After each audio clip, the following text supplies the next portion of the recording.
नमस्कार, DGMA fresh presents crazy cricket यानी हमारे इस खास शो में आप सभी का बहुत बहुत स्वागत है और मैं हूं अभिषेक मिश्रा।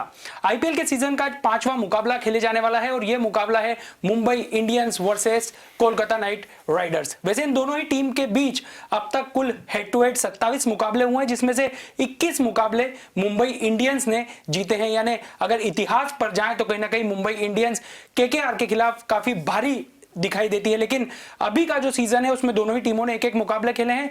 मुंबई को अपने पहले मुकाबले में शिकस्त का सामना करना पड़ा था, लेकिन दूसरी तरफ केकेआर ने हैदराबाद के खिलाफ एक शानदार जीत दर्ज कर अपनी ताकत दिखाई थी।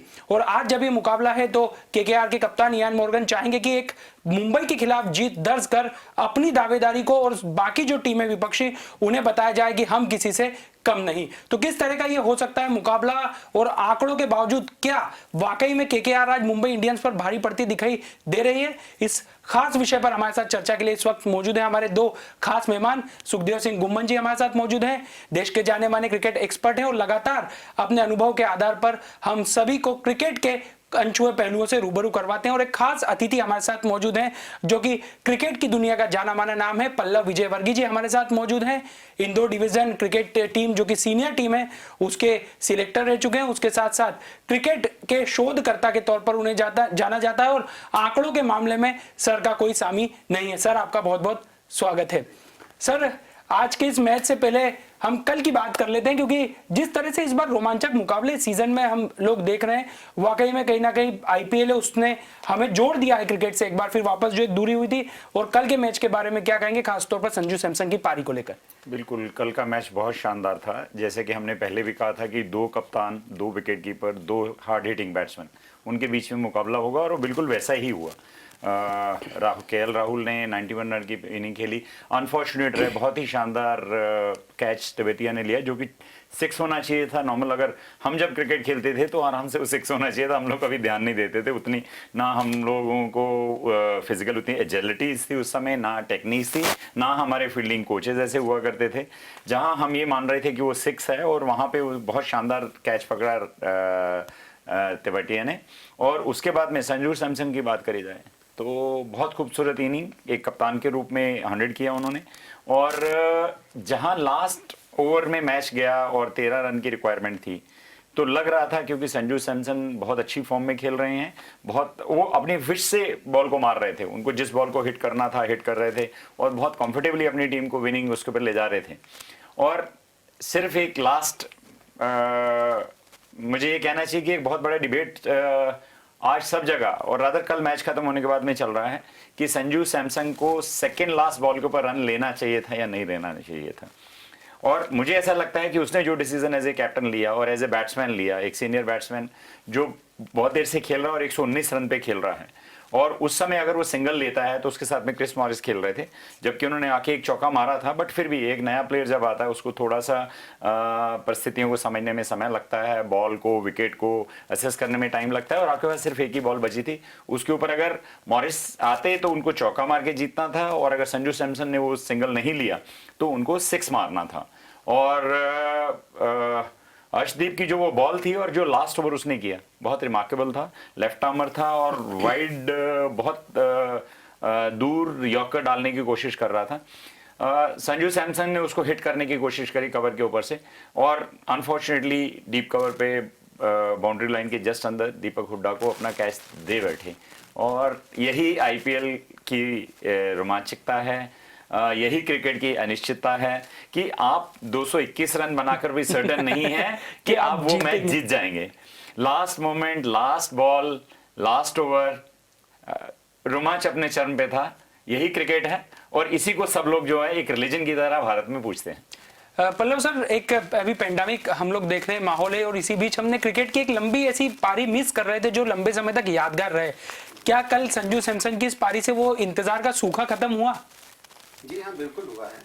देखा जाए तो संजू सैमसन ही नहीं, अगर आप केएल राहुल को भी देखें और दीपक हुड्डा की पारियों को भी देखें तो बिल्कुल एक एंटरटेनिंग थी। जैसा T20 मैचेस में हम एक्सपेक्ट करते हैं कि प्लेयर्स को एक एंटरटेन क्रिकेट खेलना चाहिए, तो वो एंटरटेनमेंट पूरा था।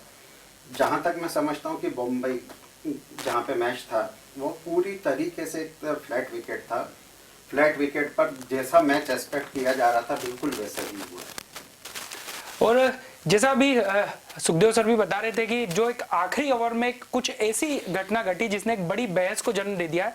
थोड़ा सा हम आपको फिर बता देते हैं कि क्या हुआ। दरअसल आखिरी ओवर में 6 बॉलों पर 13 रनों की जरूरत थी, जबकि 4 बॉलों पर 8 रन आ चुके थे और 5वीं बॉल पर जब संजू सैमसन ने लॉन्ग ऑफ पर शॉट मारा तब 1 रन के लिए क्रिस मॉरिस भी दौड़े और 2 कदम आगे संजू सैमसन ने भी बढ़ा दिए थे, लेकिन वो कदम उन्होंने वापस पीछे ले लिए और एक बार फिर क्रिस मॉरिस को वापस सामने अपनी क्रीज में आना पड़ा। तो अब ऐसे में तमाम क्रिकेट के जो जानकार हैं वो इस बहस पर एक अपनी राय व्यक्त कर रहे हैं कि क्या संजू सैमसन ने उस वक्त सही फैसला लिया। क्या वाकई में सर सही फैसला था? हमारे एक्सपर्ट से भी जान लेते हैं। नहीं, मुझे तो लगता है कि मैंने पूरा मैच देखा है। मैं लास्ट में भी उस समय अगर मैं भी उसकी जगह होता या कोई भी कप्तान होता, देखिए एक फर्क पड़ता है कि एक सीनियर बैट्समैन, एक कैप्टन अपनी टीम का, और वो भी 100 करके खेल रहा है और बहुत अच्छी फॉर्म में है, बहुत अच्छा कनेक्ट कर रहा है, उसको उस लास्ट बॉल का चार्ज लेना वर्सेस ए नया प्लेयर क्रिस मॉरिस, जो जबकि बहुत महंगे खरीदे हुए ऑलराउंडर हैं, 14.5 करोड़ रुपए में उसको राजस्थान रॉयल ने खरीदा। बट फिर भी अगर हम बैटिंग कैपेबिलिटी की दोनों की बात करें तो संजू सैमसन के कंपैरिजन में एज ए बैट्समैन वो वीक है, एक ऑलराउंडर है। ऑलराउंडर का काम होता है कि दोनों काम करना, स्पेशलाइजेशन नहीं होती है। और जहां तक संजू सैमसन की बात थी, क्योंकि वो बहुत अच्छा एफर्टलेट हिटिंग कर रहे थे और बहुत कॉन्फिडेंस में थे, कैप्टन भी थे और उनको लग रहा था कि मैं ये आराम से अपनी टीम को 1 6 मार के जिता लूंगा। मुझे लगता है कि उस समय जो निर्णय उन्होंने लिया वो सही था।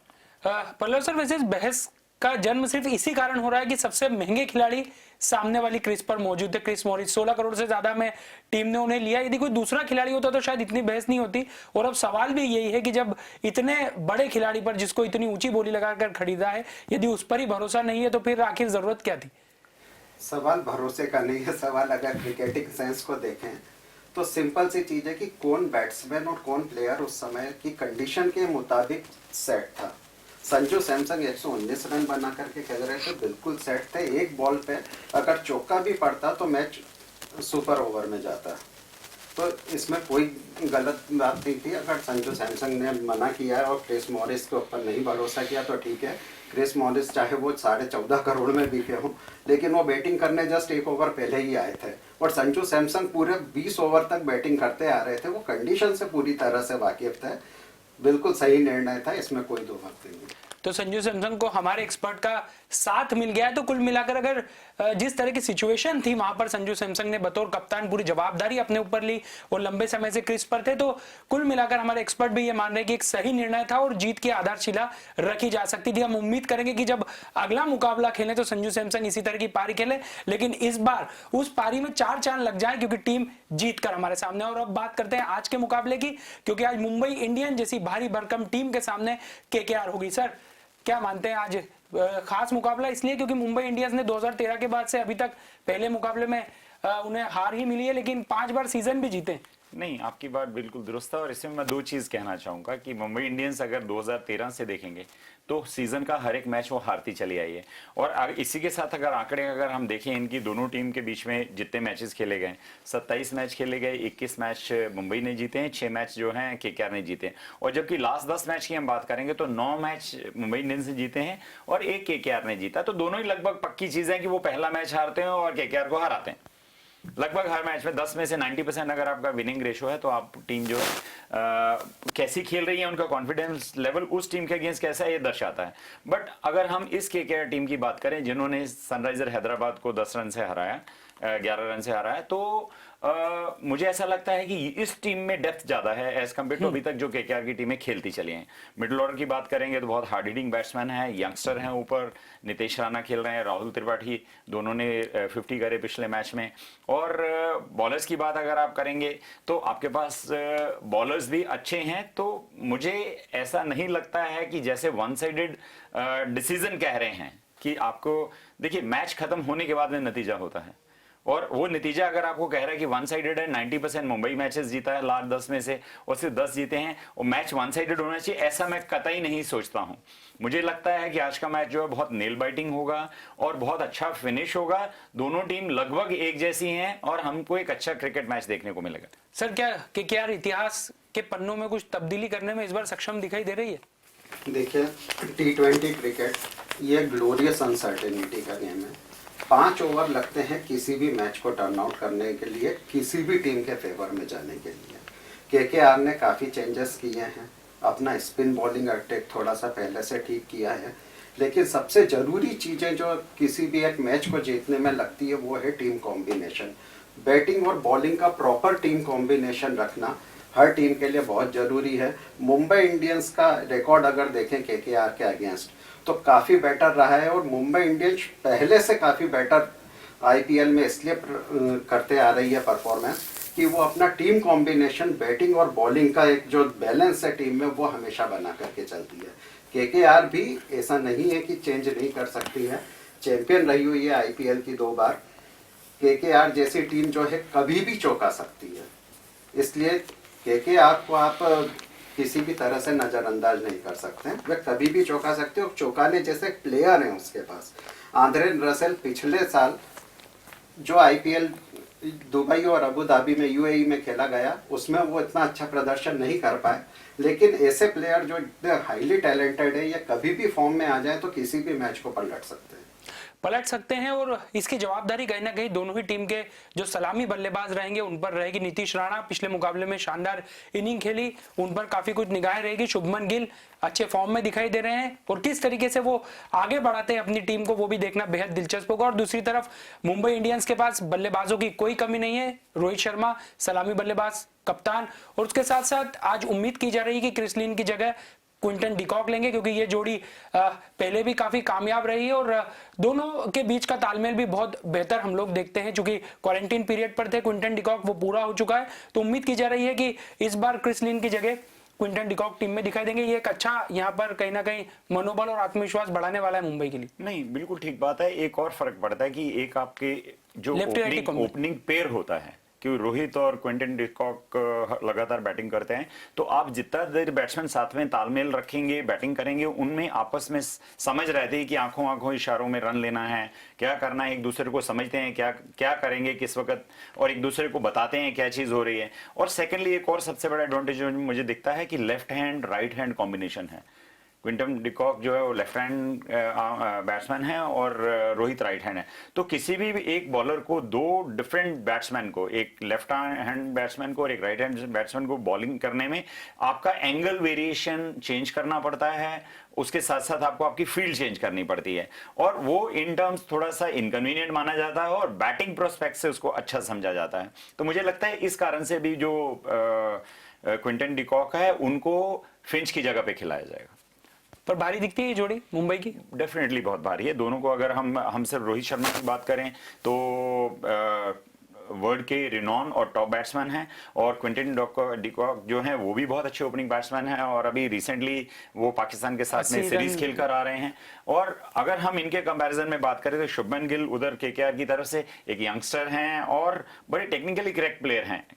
2020 में आयरनी है कि आपके करेक्ट प्लेयर्स जो हैं, क्योंकि देखिए फटाफट क्रिकेट में आपको किसी तरीके का भी शॉट मारना पड़ता है, लॉफ्टेड शॉट्स मारने होते हैं, और आप ज्यादा टेक्निकल करेक्ट प्लेयर हैं और उठाकर नहीं मारते हैं, लॉफ्टेड नहीं मारते, तो कहीं ना कहीं आपकी ये थोड़ा सा डिसएडवांटेज माना जाता है। नीतीश राणा है तो वो भी यंगस्टर हैं, बट इतने परिपक्व नहीं है इन दोनों की जोड़ी जितनी की मुंबई इंडियंस के ओपनर्स की है। सर टॉस कितना मैटर करेगा? चेन्नई में है आज मुकाबला। डिपेंड करता है पिच कंडीशन के ऊपर। अगर पिच कंडीशन ज़्यादा स्पिन बॉलिंग को सपोर्ट करती है तो टॉस डेफिनेटली मैटर करेगा, क्योंकि जो पहले बैटिंग करेगा उसको ज़्यादा एडवांटेज है। सेकंड इनिंग में रन चेस करने में थोड़ी सी दिक्कत होगी। सर टॉस के लिए आप क्या कहेंगे? मेरे हिसाब से टॉस 2020 फॉर्मेट में बहुत इंपॉर्टेंट फैक्टर है।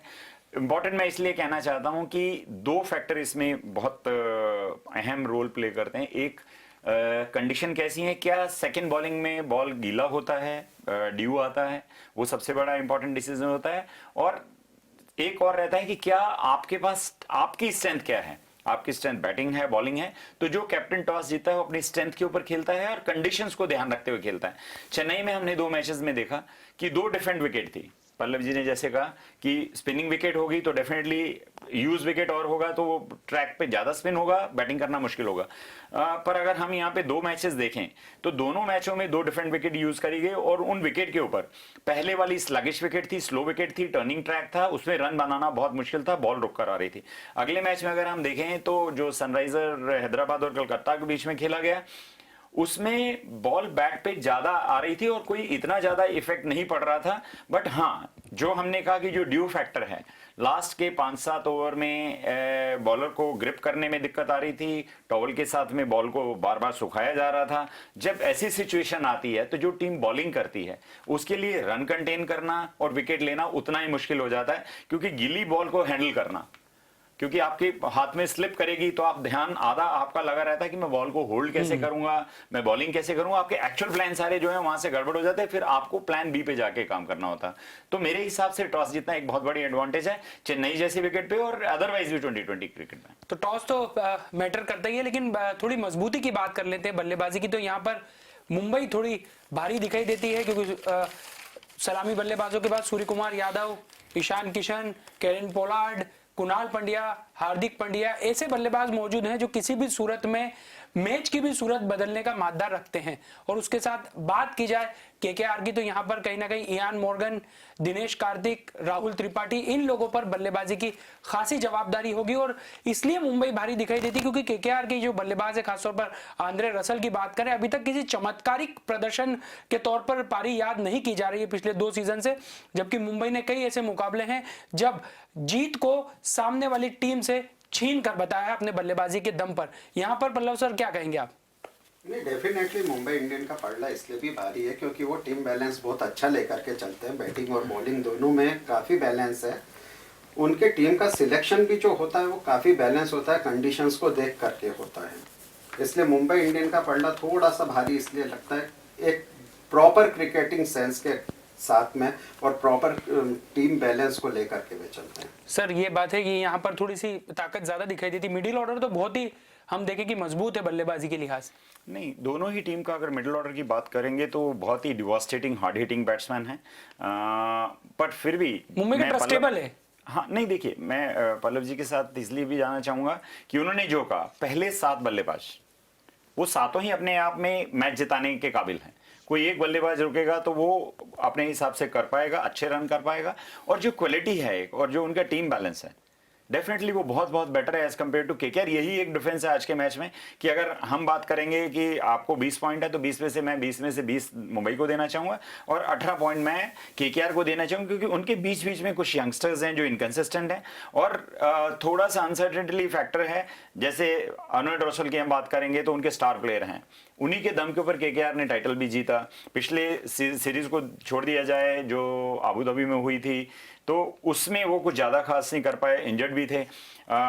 अभी हम देखें तो एक मैंने उसमें बहुत तब्दीली देखी है, वो ऑलराउंडर हैं, बॉलिंग पहले भी अच्छी करते थे, बट डेथ ओवर में उन्होंने जो 2 ओवर परसों के मैच में डाले सनराइजर हैदराबाद के उसमें कि मनीष पांडे सेट बल्लेबाज हैं, 50 रन बना के खेल रहे हैं, वो वाइड यॉर्कर्स कर रहे थे और उनको मारना बहुत मुश्किल हो रहा था। और यही कारण था कि आप 5 विकेट तो आपने 5 गंवाई पर आप रन नहीं बना पाए।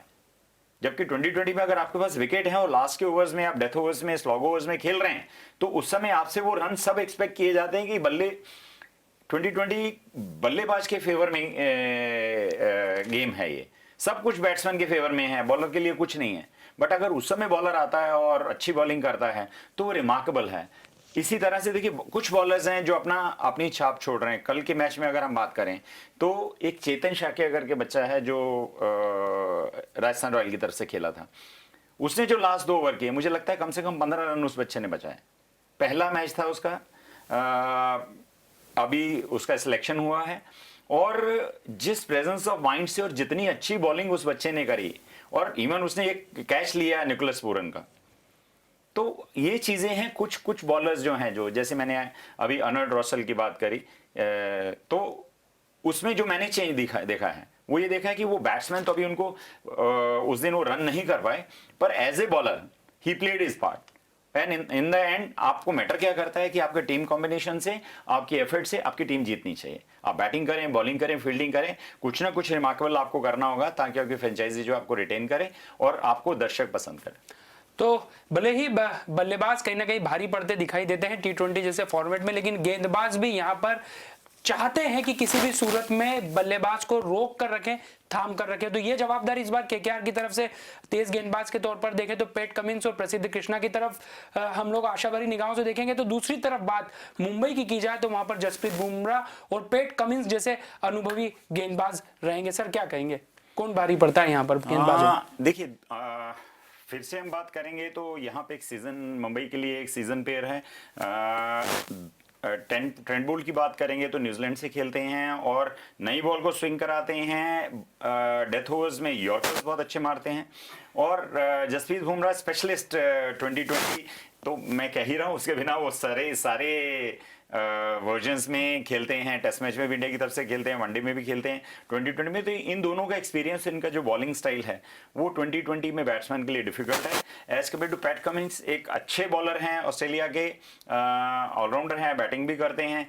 प्रसिद्ध कृष्णन की बात करें तो यंगस्टर है, अभी अभी आए हैं, हमने उनको इंग्लैंड के अगेंस्ट खेलते देखा, अच्छी पेस निकालते हैं। पिछले मैच में उन्होंने बहुत अच्छी बॉलिंग करी।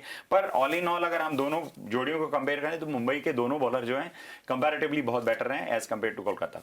सर ट्रेंट बोल्ट और जसप्रीत बुमराह कितना यहाँ तनाव दे सकते हैं सलामी बल्लेबाज को शुभमन गिल और नीतीश राणा के लिए? डिपेंड करता है पिच कंडीशन पे। अगर पिच कंडीशन उनके लिए फेवर में है, बॉल स्विंग हो रही है, तो इसमें कोई दो मत नहीं है कि दोनों ही इंटरनेशनल लेवल पे बहुत स्थापित बॉलर रहे हैं और समय समय पर वे करते भी आए हैं। उनकी करंट फॉर्म भी बहुत अच्छी है। देखा जाए ट्रेंट बोल्ट ने पिछले मैच में भी बहुत अच्छी बॉलिंग करी है। जसप्रीत बुमराह मुझे नहीं लगता कि कभी आउट ऑफ फॉर्म हुए हैं, इसलिए उम्मीद तो यही करता हूँ कि डिफिकल्ट करना है शुभमन गिल और नीतीश राणा के लिए। वैसे इन दोनों ही टीमों के पास वेस्ट इंडीज के दो मजबूत खिलाड़ी मौजूद हैं और उन दोनों के बीच भी आमना सामना देखना बहुत दिलचस्प रहेगा। आंद्रे रसेल और कैरन पोलार्ड, सर कौन भारी पड़ता दिखाई देता है, क्योंकि दोनों एक दूसरे की ताकत को पहचानते हैं और कमजोरियों को भी जानते हैं। दोनों ही डिवास्टेटिंग बैट्समैन हैं।